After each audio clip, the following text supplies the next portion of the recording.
In a mythical land of magic beasts and blades known as Burbank, California, an independent podcast network sets off for the greatest adventure of their pitiful lives. This is Dungeons and Dragon Wagon.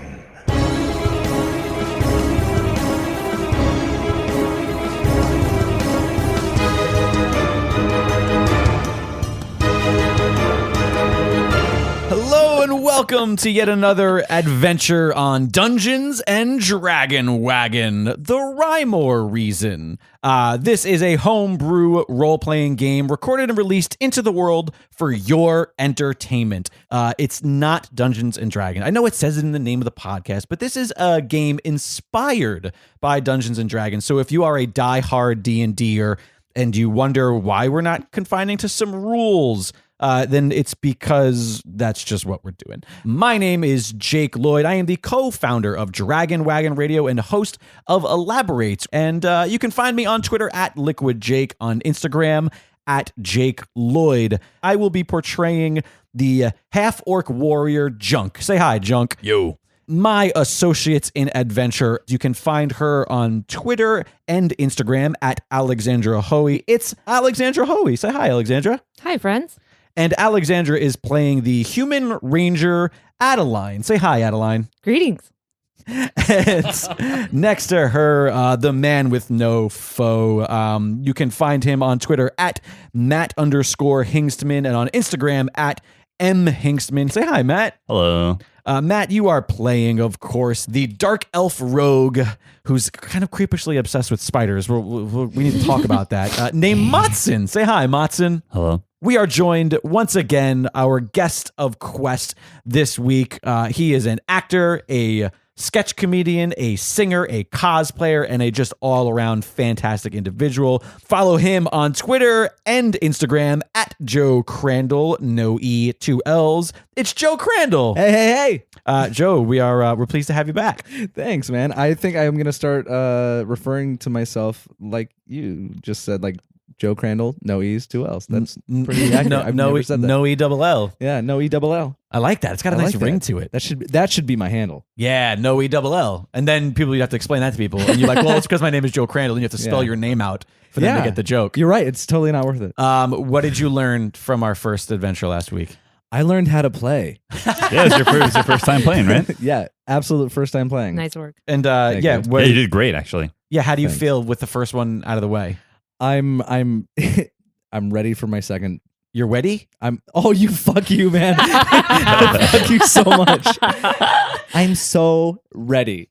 Nailed it. And with that, let's bring in the man, the creator, the almighty, the overlord who created this world, this land, this game. He is the co-host of Myth Understood. Please follow him on Instagram at the Paul Bianchi and not on Twitter because apparently he's just too fucking cool, kids. It is our DM, the Paul Bianchi. Hey, so let's get back to this crazy quest of ours.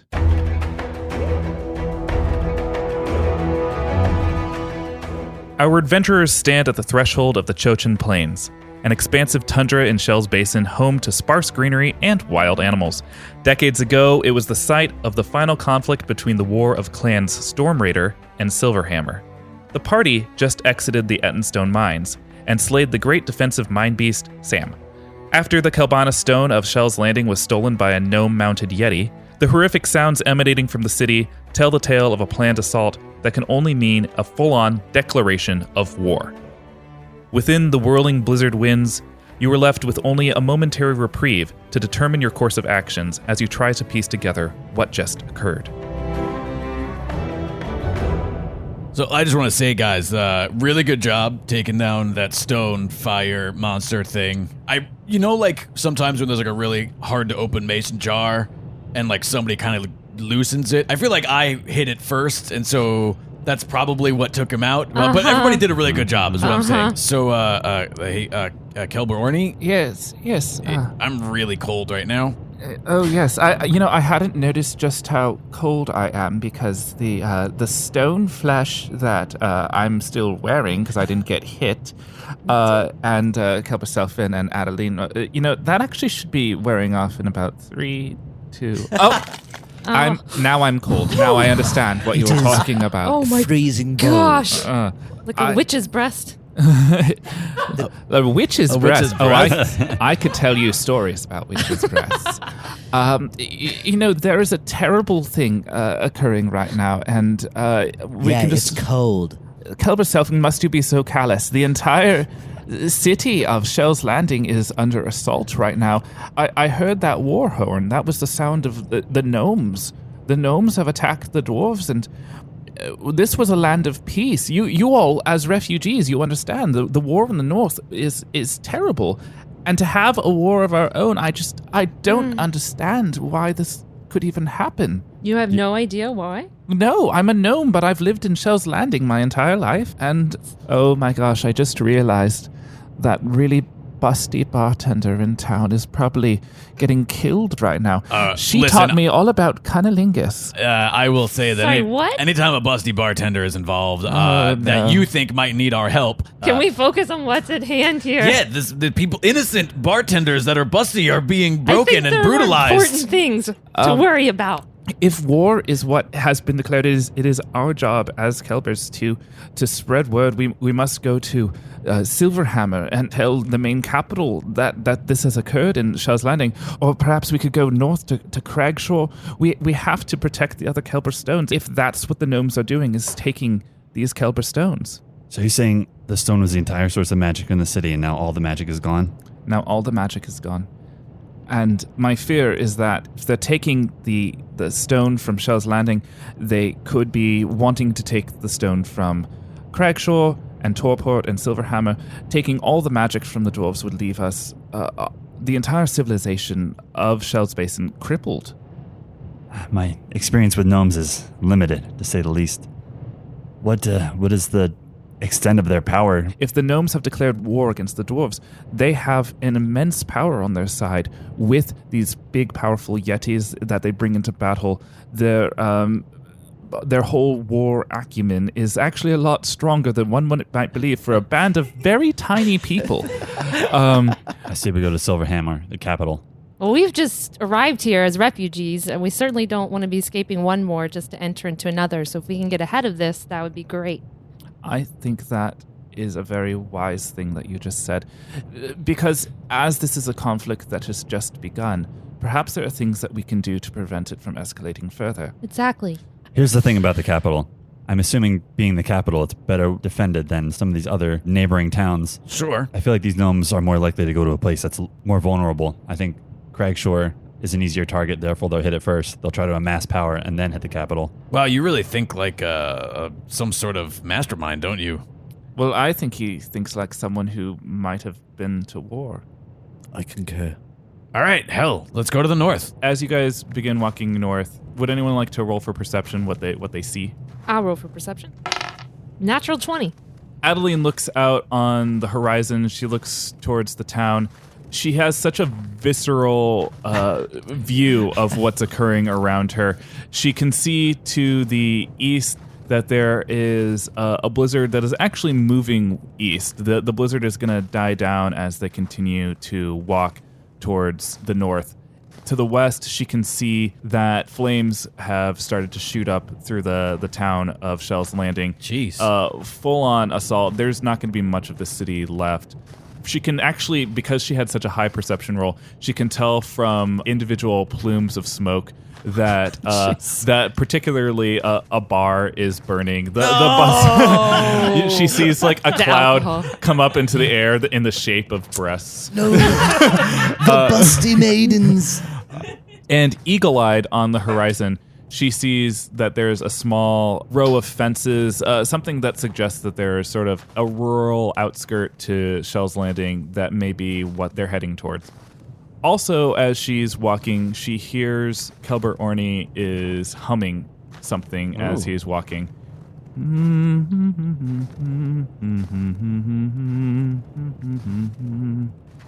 That's a lovely tune. What is that?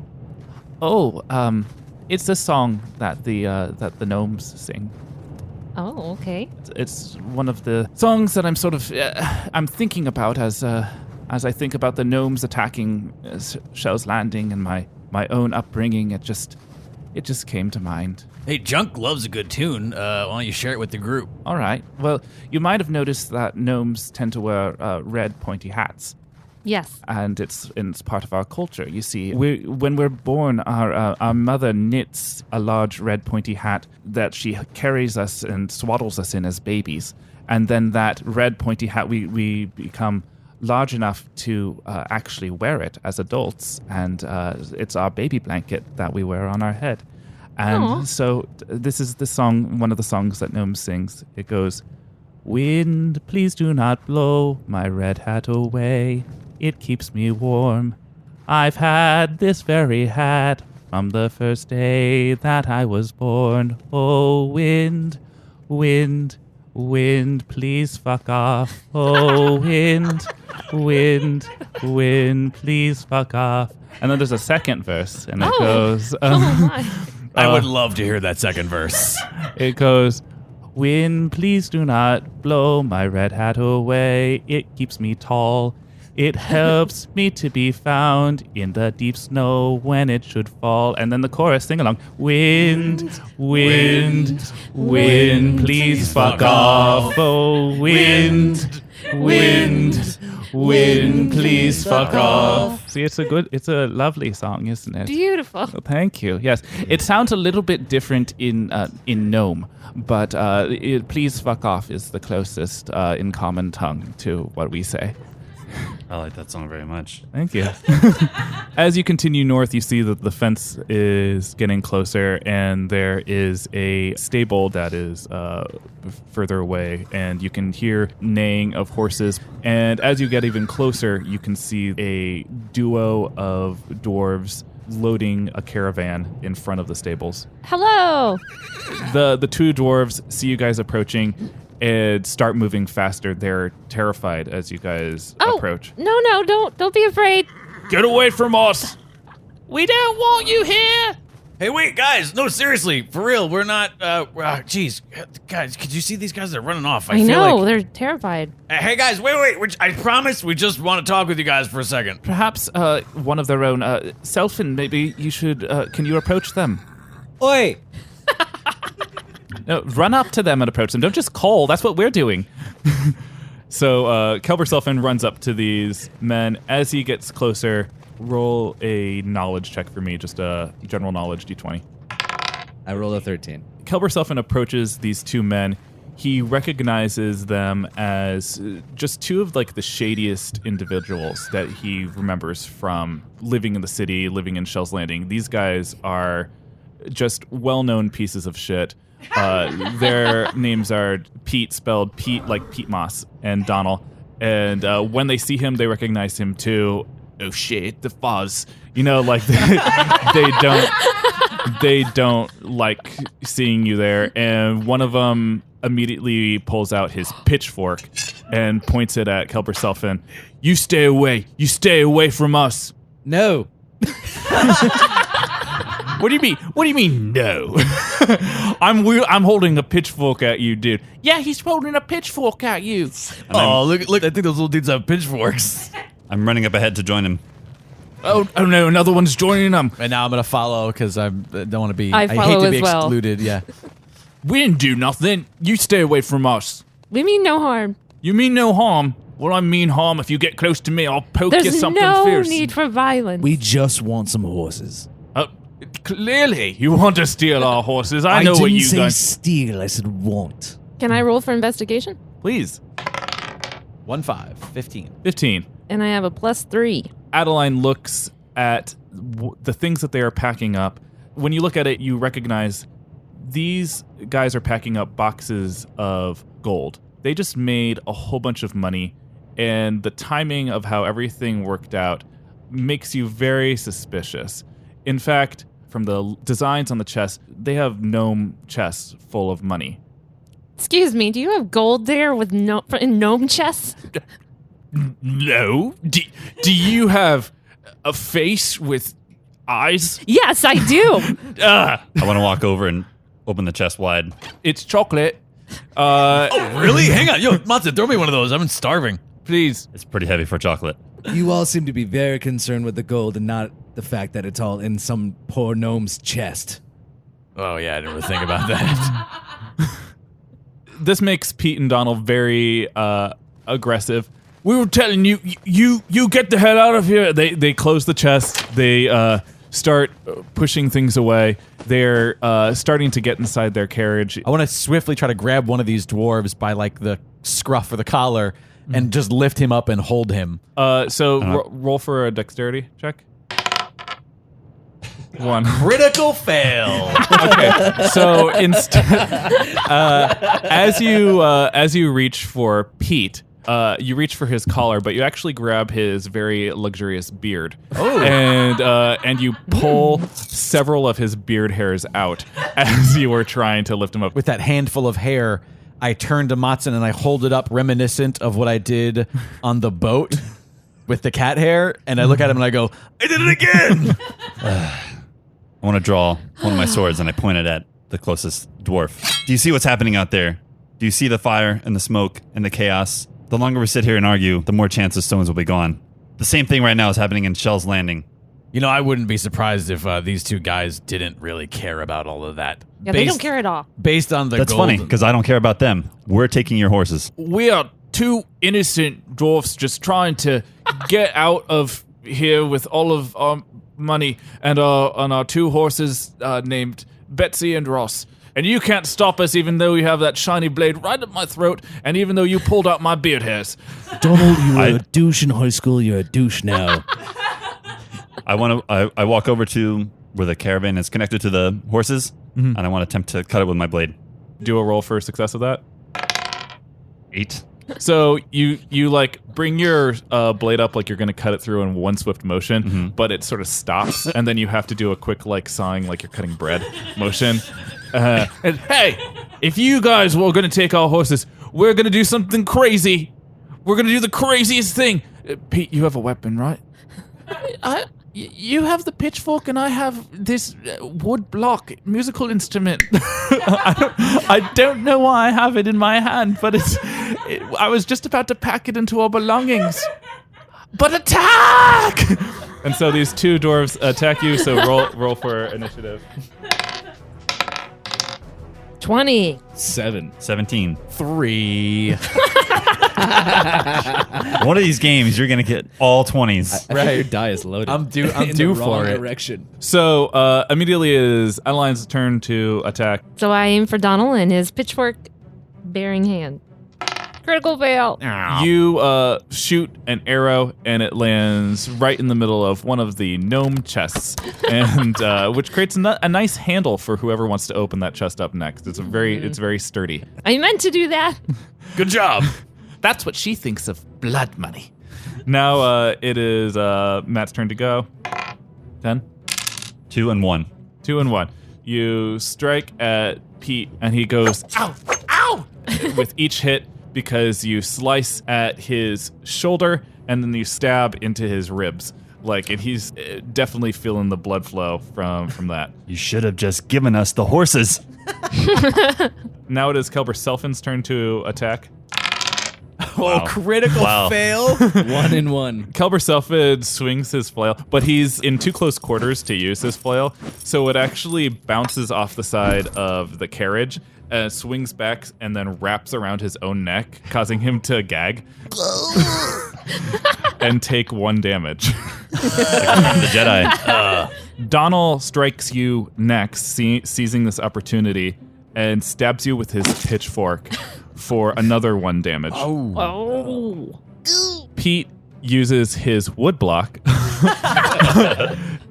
just like the little wooden mallet from it, to hit Matson in the forehead, and does 0 damage because it is the mallet from a woodblock.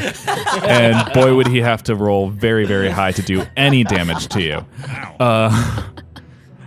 I don't think this is working. Now it is Kelber Orny's turn to attack. Kelber Orny, he does not do well. He swings his cudgel and just like does like a straight whiff. He's too far away. He thinks his cataracts again are not helping him out. He's got a little depth perception issue. It is now Junk's turn to attack. So I'm going to rush in with like both of my arms spread out like a crazy person. Sure. And attempts to clothesline both of them, running between the two of them. Just like, ah! So give me a roll for Can't wait accuracy. for you to roll a 1. I'm going to clothesline a horse. 16. Woo! 16. 4. Perfect 4. When you clothesline Pete and Donald to the ground, this is if you are a wrestling fan listening at home, this is a JBL clothesline from hell. Oh, yeah. Follow through. Yeah, it follows through both of them. And somehow, because of your good roll, you miraculously managed not to hit your head on the back of the carriage, which is something that would likely happen. In fact, it knocks him to the ground so hard that his skull actually is crushed against the gravel dirt below. You murder him because you hit him that hard. Donald instead gets up, recovering, and is like, Pete, I loved him. Oh, well, shit, now you made me feel bad. Adeline's turn to attack. Okay, so I wait. Who died?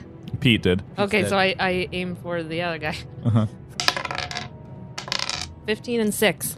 A bolt shoots right through the air, narrowly missing Junk, actually, who is standing up right as this bolt sort of whizzes right past his ear. Sorry! And shoots right through Donald's face, and he falls backwards into the earth. And in fact, the impact of hitting the earth is so hard, too, that like the bolt actually gets stuck in the earth behind him, too. So like if someone tried to grab his legs and drag him, he would like sort of be stuck. You could like sort of maybe like grab his legs and like spin him like a top on the ground with the arrow being the epicenter. Or put a pencil on his foot and use him to draw a perfect circle. Well, guys, I mean, I feel like that got really intense really quickly, but I just want everybody to know you guys all did a good job here. They definitely came at us first with pitchforks, and nobody should feel bad about anything that occurred here just now. I feel a little bad. I feel bad that we wasted our time. As you guys are talking, Orny sort of like walks over to the bottom of the carriage. He finds a small scrap of paper slipping out at the bottom, and it's a letter written in Gnome. I'm assuming I'm the only one who speaks Gnome here. Yes. Yes. Dear Donald and Pete, thank you so much for deciding to betray Shel's Landing. I hope that no one finds this letter because it really implicates you in that you let in this cell of gnome warriors to infiltrate Shel's Landing and to destroy it. And it's signed, yours truly, Menshal. Men shall what? Oh, this is incredible. I love riddles. Let me see it. No, you idiot. It's a name.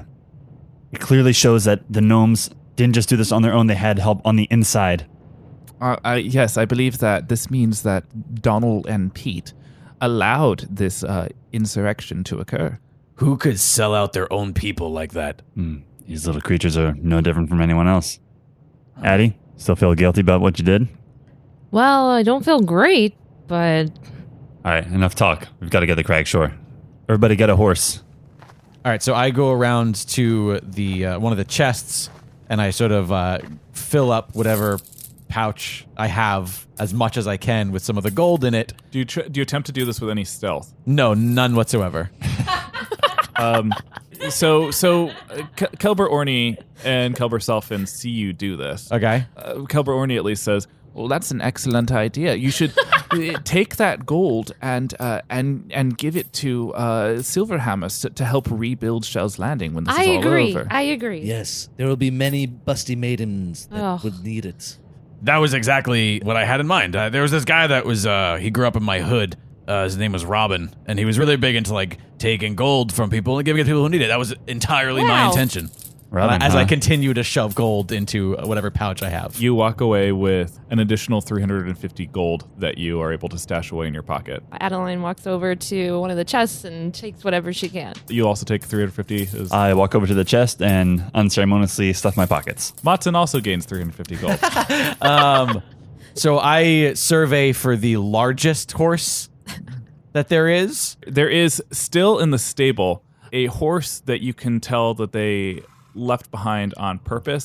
It is definitely the largest horse and capable of supporting your weight, but it also looks diseased. It'll get you to the next town, but it's not gonna survive beyond that, likely. So I walk over to that horse and I'm like, hey, what about this horse, guys? He looks like a good horse. Junk, he doesn't look so healthy. Oh, of course he's healthy. Come on, look at him. Yeah, that's right. This mighty mount is gonna miraculously mosey me on many more adventures, right? Aren't you? Yeah, you're a good horse. Let me just get up on you here. But give me a roll for animal handling. 12. This animal will let you ride it. Now roll again for clumsiness, though. 3. So you put your foot in the stirrup, you sort of confidently get on, and then the saddle was not tightened well enough, so you just sort of like slide over onto the side, and which will cause you to need to readjust the saddle in order for you to get back on, but you won't need to roll again for that. Can I roll a wisdom check to see which of the remaining horses is the best? Yes.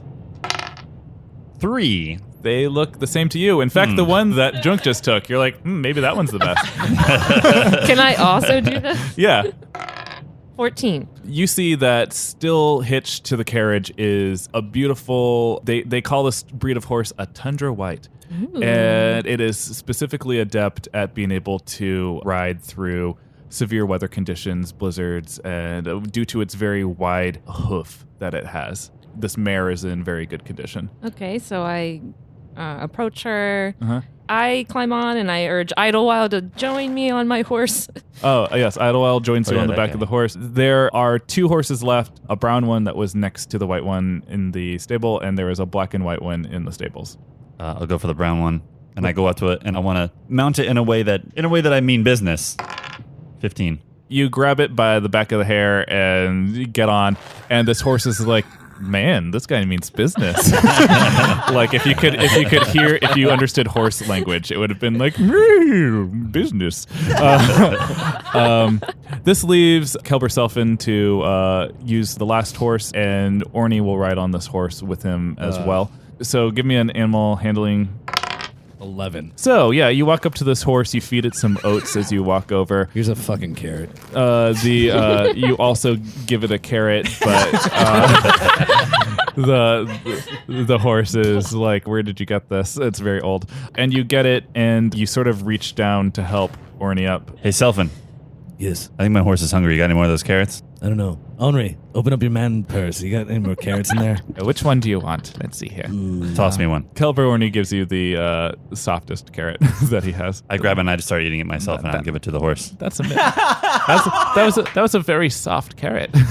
So then we set off to continue north on our horses and one mostly dead horse. He's only mostly dead. It will take you about 2 days by horse to travel to Cragshore. So as we travel along the coastline, Hey guys, I think we should probably stop and make camp. My horse is looking really worse for wear right now. All right. Sounds good. He keeps farting. I've never heard a horse fart before. It's entertaining, but also problematic. As you guys were traveling north, you felt that the weather gets warmer the further north you travel. The blizzard sort of fell away. You ride your horses mainly along the beach. It's sort of beautiful to hear the lapsing waves as you travel. I kind of slow down my horse and I pull alongside Selfin and Orny. Yes. To what do we owe the pleasure? Yeah, what's up? So would you consider the both of you masters of Kelber magic? I always felt that the study of magic was only temporary. Magic is not inherent to this land, and so I always felt like we should study alchemy. We should study the sort of magic that is native to this land, because there is sort of a magic to alchemy in its own right. So I never learned how to shoot blue flames from my hand like this man with an... is that an erection? I'm sorry, my back's up against you. I'm not sure what I'm feeling. That's a carrot. That's a carrot. That's a carrot. So you believe in using all of your faculties available to you to push yourself forward and push people forward. Is that what you're saying? Yes. In fact, on me, I have my book of alchemy, and it has all of my alchemical recipes in it. And if alchemy is something that you wish to study as well, you are welcome to assist me in gathering ingredients and coming up with potions that could help you along the way. For instance, if you see just over there on the ridge of the beach over there is a plant over there called sallow aloe, and that, in combination with obsidian dust, can be used to create a potion of cure condition. And by that I mean if you were frozen, or if you were burned, or if you're poisoned, this potion of cure condition is immensely powerful. A pinch of nutmeg makes it go down much easier. That's absolutely true. I love to season my potions. If you remember, I used hamster testicles earlier to really add a punch to that rock flesh potion. So if I brought you these materials, you might show me how to make this combination. Of course, yes. By the way, that is no longer a carrot. Oh. So at this point, do we get to our campground? Our camp area? We get off. And Yes. we're gonna camp? After this odd conversation. In fact, yeah. How about you roll for your survival training? 12. So you find a spot on the beach that is far away enough from the ocean that the ocean won't wash you away as you're sleeping. There are some rocks on the ground that are a bit uncomfortable, but overall, it's a fine place to camp. It's certainly not like no one's gonna say like, "Wow, thanks for finding this spot," but it's Wow, look at this totally exceptional, incredible piece of land that I found for us to camp on. now that you've landed at the campsite, someone should roll for perception. 17. Adeline looks up and down the coast. It's dark out, and in the distance, she can hear a woman singing, almost something that might be described as a siren song. On the coast, there is a lighthouse and a large torch light emanating from the top of the lighthouse. And this seems very foreboding to her. I don't feel good about this at all. Guys, there's this very ominous lighthouse over here, green light and fog, and I'm pretty sure I hear really creepy singing. Calbert Selfin, have you ever seen something, heard something like this? Roll for wisdom. Perfect 20. Yes. Kelber Selfin has heard of this. In fact, as a young boy, he was camping with his sister. One night, he heard this siren song, and his sister and him went out to investigate.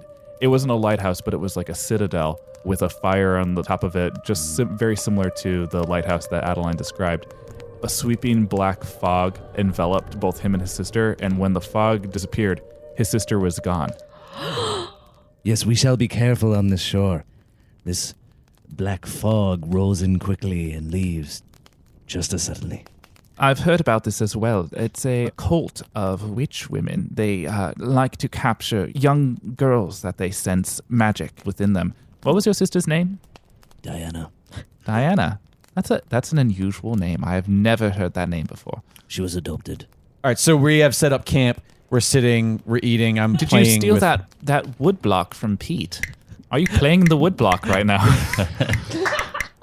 You know, just jamming. I sit down next to Selfin. I'm staring at the fire with him. How long ago did you say your sister was taken? 17 years. 17 years. Do you still hold hope that she's alive? Hope? No. I lost someone too, not long ago. I know that it goes against all odds that she's still out there, but I know I have to hold on to hope and keep believing. I think you should too. What are you two talking about? I think we ought to go to the lighthouse. Oh, do you want to eat this roasted carrot first? Sure. Yeah, I seasoned it with some nutmeg. And I seasoned this one with some hamster testicles. Would you like thanks. it over there? I was just about to ask. No, there you are, John. Oh, this is delicious. Oh, thank you so much. Yes, that is good carrot. Now, I was just talking with Selfin. If these witches are as powerful as he says with magic, perhaps they know what's going on with the Kelber stones. Yeah, how are they even using magic out here in a land where magic is scarce and only provided by those stones? Maybe they're in cahoots with the gnomes. I think we should tread carefully. You guys did not hear what I heard. It's not just about the stones, though. It's about Selfin's sister. There's a possibility she might be there as well. All right. Well, So is the lighthouse in walking, like, is it so close that it's simply like walking along the beach to it? Yeah, it'll take you 20 minutes Oh, okay. to just like walk over to it. All right, so I'm going to, grab my warhammer, throw it on my back. I grab my weapon and belongings as well, and ask Idlewild to stay and watch the camp for us. So the party members take off. They start walking down the beach. The singing gets louder. You're 20 feet away, and the music just stops. And the light on top of the lighthouse just goes out. I want to roll a perception check. 11. So looking at the tower, you only hear the wind on the shrubs that are around the beach. It's as if nothing was ever there in the lighthouse. It's as if it's derelict suddenly. And I want to roll to see if I feel anything with my 6th sense perk that I have. 8. You sense that there is something that sort of sends goosebumps to the back of your neck. Hey, guys. Yeah. I got a bad feeling about this. As you walk closer to the lighthouse, you sort of walk up around the beach, and the front of the lighthouse has an old creaky wooden door. I slowly approach the door and I reach for a handle or a knob or something. As you reach for the handle or the knob, you again feel this strange presence within your body, a sense of yourself. This spirit energy sort of wafts out of you. And we can all sort of see it clearly now because it's so close to us in this moment. It's not moving as fast as it did before. It's a feminine form, and it places its arms and its back against the door as a warning to keep you from entering this place before dissipating before your eyes. You all saw that. It wasn't just me, right? Yes. Yeah, I was going to ask you the exact same question. Do you have any idea what that was? I might. Can you do it again? I don't know how I did it in the first place. Well, all right. And then I walk up, I reach for the handle myself, sort of pushing Matsun out of the way, opening the door. Roll for a defensive check. Natural 20. The door, as you go to open it, it actually swings open really hard, emitting a blasting yellow-green light that also relights the torch at the top of the lighthouse. It knocks you backwards, but somehow you do like a backflip and land not just on your feet, but in like superhero pose, like you're like fist on the ground. You're like, and you also immediately pull out your warhammer like on that landing as well. Like you're like ready to go. As you guys are standing there, the shape of a dwarven woman begins to descend from the top of the inside of the tower and fill the door frame. And it's this sort of spirit, ghoulish looking woman. And she's in the shape of Kelber Selfin's sister, Diana. Selfin, do you recognize her? That is my sister. As soon as Kelber Selfin identifies Diana, or whatever this form is that has the shape of Diana, Diana eerily speaks to him. Hello, brother. I waited for you to come and save me. I waited so long. Please come and give your sister a hug. That wasn't haunting at all. Selfin, give me a resistance to magic check. 18. You do not buy this at all. Whatever energy is filling this lighthouse, it is not your sister. It is something that could perhaps see into your mind and understand that you have lost your sister and is preying upon that need. And you don't buy it at all. This is not my sister. My sister was a blonde. Somehow the spirit did not check into that. The one detail. It's always the one detail. Do your research. And this is the sort of spirit that, now that you think of it, is related to source magic. It's your thought that perhaps one of these witches that you were talking about left a cauldron at the top of the tower. This cauldron is the light that you saw going on and off that is emitting this spell of spirit force. And here it is now taunting you with the visage of your missing sister. And you all need to roll for initiative. Great. 15. 10 for Matsun. 5 for Adeline. 3. I mean, you're startled. It makes sense. Junk does have first attack. However, Selfin is standing in the middle of the doorway right now. When the door swung open, you were in the lead. You did a backflip, backwards, landed superhero stance, and the sound of Diana's voice drew Selfin towards her. He is now standing in the doorway. So any attack that you could make directly to the spirit, you would need to get past Kelber Selfin first. Okay, so I am going to rush Selfin, grab him, and push him into the lighthouse so that we're both inside of the lighthouse, yet out of the doorway, so that Matson and Adeline see into it, but we are now, Okay. And I do so with the power of a 13. Lucky 13. Yes, with the power of a 13, you successfully push Kelber Selfin through the doorway. You both sort of land, splayed out onto the ground. Once you're on the inside, you can see that there is a spiral staircase that sort of lines the outside of the circular tower all the way up to a bubbling, burning cauldron at the very top platform. Right. It's the spirit's turn to attack next. The spirit critical fails. She shrieks, flies up into the air, much to the chagrin of Matson, whose turn it is next to assault. I run inside. I take one of my blades and I want to throw it at her in the air. 18 and 1. You pull out one of your blades, you hold it between your fingers, and you have her square in your sights. And even though you have that fear that protective spirit inside you warned you about, you aim and you throw it with the utmost precision. It flies right through the air, goes straight towards the ghostly vision, and goes right through her body and clatters against the wall on the other side, and sort of falls down and again narrowly misses Junk. It sort of stabs into the earth and ground at the bottom of it, just right between his legs. And now it's Adeline's turn. Adeline is not privy to what just happened inside, since she is on the outside. So Adeline charges in, slides on her knees, aiming the bow straight up toward the ghost. 14 and 4. Again, another good shot. You aim your bow. It fires through the air. It shoots right through her and actually sticks in the wooden platform at the top of the tower. Now it's Kelber Orny's turn. He sort of runs in and stands in the doorway and says, we have to destroy the source of the magic. That's the only way to defeat this spirit. He's right. Our physical weapons aren't going to have any effect on this thing. Destroy the cauldron. So now it's Kelber Selfin's turn. So I reposition to Junk. Junk, I have a secret weapon I haven't told anyone about. It's a hand grenade I found. With your strength and your lack of questions, I want you to throw me as hard as you can to that cauldron up there. You want me to throw you as high as I can towards the cauldron? Yes, to get me closer to it so that I can then throw from that point. And then what happens to you after that? Well, I would hope that you would catch me.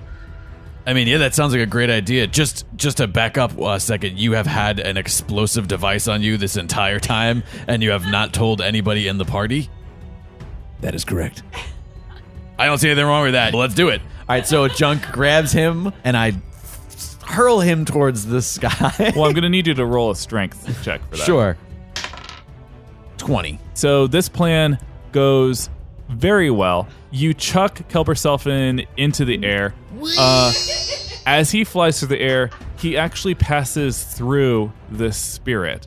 And there's sort of a plume of smoke. It gives him the sense of something awful as he travels through this spirit. Oh no. But as he reaches the other side of the spirit, definitely this is a joint turn. So roll for that.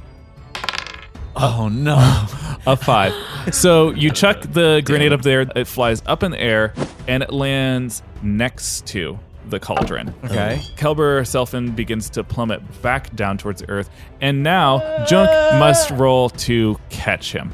And he's going to need to roll twice, because not only does he need to catch him, but he also needs to not be clumsy as he catches him. Flap your arms! Flap your arms! 15. So a 15, he will catch him without injuring him, but how will he catch him?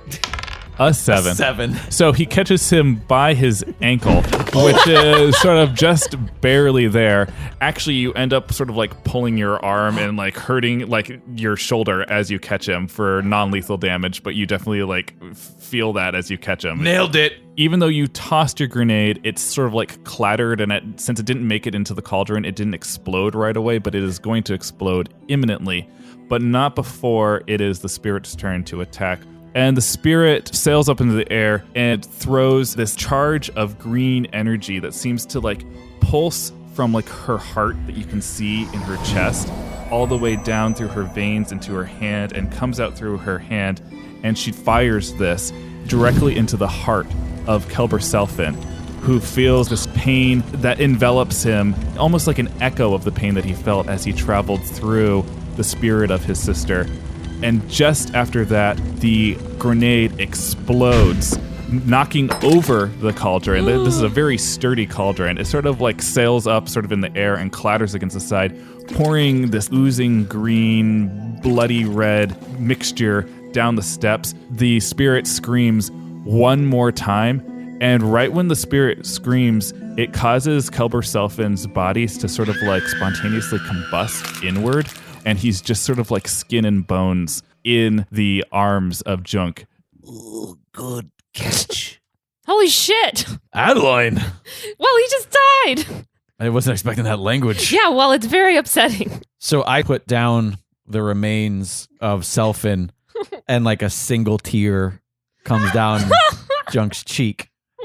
I look at the group, and I look back at Selfin, and then I try to see if there's anything on him. I go through his pockets.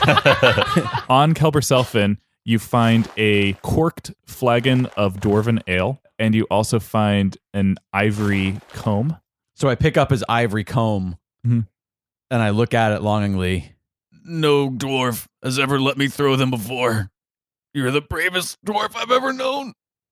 And then I like slowly pull the comb through my hair. Junk, you know what that is? It's a comb. It looks like a comb. Specifically, that's a traditional dwarven pube comb. Well, I will proudly protect this pube comb permanently throughout all of my pursuits. That's lovely. I make my way up the stairs without saying anything to anybody. Matson goes up the stairs. Roll a perception check at the top of the stairs. 16. As Matson reaches the top of the stairs, he finds a small wooden chest, but it is in the hands of the remains of a cloaked dwarven woman who is in the corner next to the knocked over cauldron. I want to slowly reach out and pull the hood off her head. When you pull the hood off of her head, you see the decayed features of a dwarven woman. She doesn't look familiar, so I go for the chest and I try to open it. When you reach for the chest, the hands break off and like come with the chest, and when you open it, it like breaks the fingers and the hands sort of fall off. Inside the chest, there is a single turquoise colored stone that is just sort of resting on a bed of velvet cloth. I grab the stone, look at it, kind of handle it in my hand for a second. I say to myself, maybe there's something here. And I pocket it. Anything up there of note? Nothing. Not a damn thing. Well, that's a shame. So, Kelber Orny. Oh, yes. Sorry, do you know what to do with the remains of a dwarf? I definitely know what not to do with the remains of a dwarf. Oh, okay. I just seem to remember something about stones and the burial ritual. Oh, yes. If we want to be nice, which I think we should, because, Kelbana was certainly selfless, we are supposed to gather enough stones to cover his body.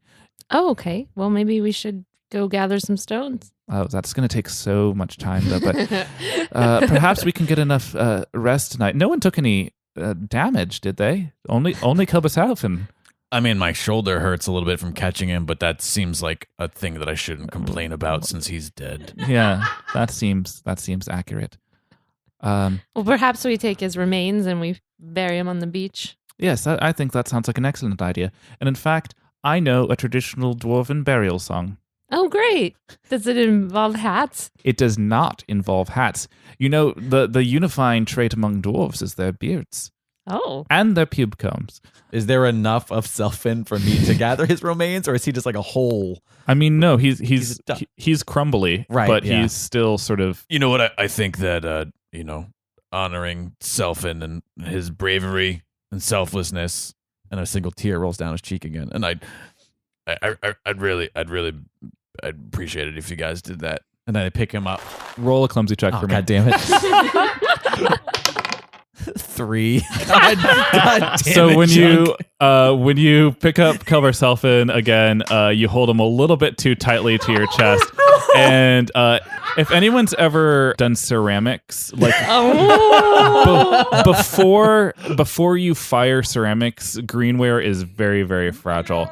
And he squeezes him just a little bit too hard. Kelberselfen's body actually breaks in half in his arms, falls to the ground, and then shatters in several pieces. Oh my god, what have I done? Oh my god, what have I done? I mean, I suppose we could just bury him here, like put the rocks on him here. So from there, the party sort of clumps them all together on the ground, and I would assume we're all gathering rocks. Yeah, I'm gathering some rocks, debris. I'm being like super lazy about it. He's doing it, but not like really into it. Yeah. Some pebbles. Hey, Orny. Yes. Do you think you could sing that song you're talking about? Oh, yeah. Let's see. If only I had an ocarina to accompany me. I have this wood block from earlier. Oh, please play along with that. That's percussion instruments are a favorite among the dwarves. I will gladly play this wood block in honor. It is time for you, my son. It is time for you, my daughter, to no longer have life, to no longer drink water. It is time for you to be dead. It is time for you to no longer be living. This is another one of those songs that's better in like the dwarven tongue. No, it's beautiful. Please continue. Please continue. It's a very happy It's occasion. beautiful. You are no longer with us. Everyone will mourn you for a time until they forget you. Until they forget you, which will be sooner than you think. I stare completely in shock. That was beautiful, Orny. After the funeral, it's safe to say that the party returns to the camp where they all get some well-deserved sleep after the murder and mayhem that occurred around them. Junk is curled up in his bedroll, cradling his brand new ivory comb and weeping. Aww. And with that, I think our adventure comes to a close for this week. Today, for defeating the two dwarves, Pete and Donald, you gain... It was self-defense, I swear. You gave 5 experience points each for 2 of them. It's a 10. So 10 total for the dwarves. And for defeating the spirit in the lighthouse, you gain an additional 100 experience points. 435 is where Junk stands. We level up at 1,000? At 1,000. Well, that is exciting. I cannot wait. Thank you guys so much for listening. This has been ridiculous. And I love every second of it. Joe, thank you so much for joining us once again. Thank you. Thank you, Joe. I'm so Thank sorry you, about Joe. your terrible demise, but It was the best demise. Neil Young once said, it's better to burn out than to fade away. Oh, and I yeah. think that is a lesson that you literally took to the grave. For more backstory, for maps of Rymoor, for character profiles, photos, anything that's fun and exciting and excessive, please visit D&DWpod.com. Once again, that's DNDWpod.com. And please follow at D&DW Pod on Twitter. If you are sharing or talking about this show on social media, I urge you to use the hashtag D&DW Pod. Have you gotten it yet? Everything is D&DW Pod. And as always, please follow at It's Dragon Wagon on all social media. And Dragon Wagon Radio is a independent podcast network. If you are enjoying this show or any other shows on the network, I urge you to consider donating, helping. You can donate directly via PayPal, or you can gift us something off of our Amazon wishlist and have it sent right here to the Dragon's Den. For more information on that, please visit www.dragonwagonradio.com/donate. Once again, dragonwagonradio.com/donate. Joe, once again, thank you so much for coming. Thank you. It has been an absolute blast. Yeah, right to the face. You're right to the face. Matthew Hinkstman, Thanks for listening. Alexandra Hoy, Hasta luego. our handsomest DM, Paul Bianchi. So long and good night. Until our next quest.